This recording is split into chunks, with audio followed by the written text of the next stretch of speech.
There's been an abundance of comic book movies over the last 30 years. From the big budget spectacles of the MCU and the DCU to absolute trash fires like Morbius and Craven. But if there's one series that I feel that gets too overlooked despite adapting such a major piece in comic book history, it's Judge Dredd.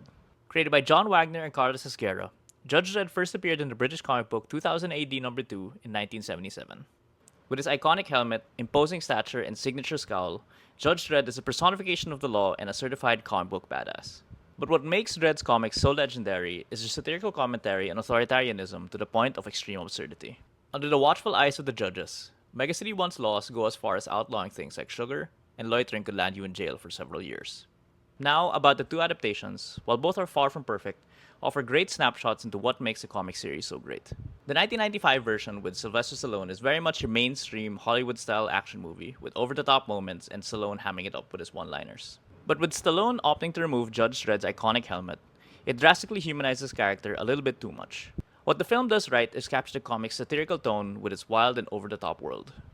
Meanwhile, the 2012 version starring Carl Urban is a much darker and grittier take that is much closer to Judge Dredd's actual character.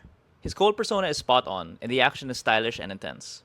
But then the film leans a little bit too much into its dark elements, missing out on the humor of the satirical commentary.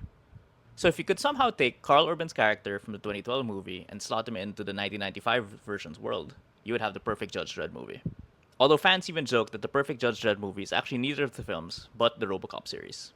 Now, if either of these films ever caught your curiosity, I highly recommend checking out the storylines The Dark Judges, The Day the Law Died, and Necropolis.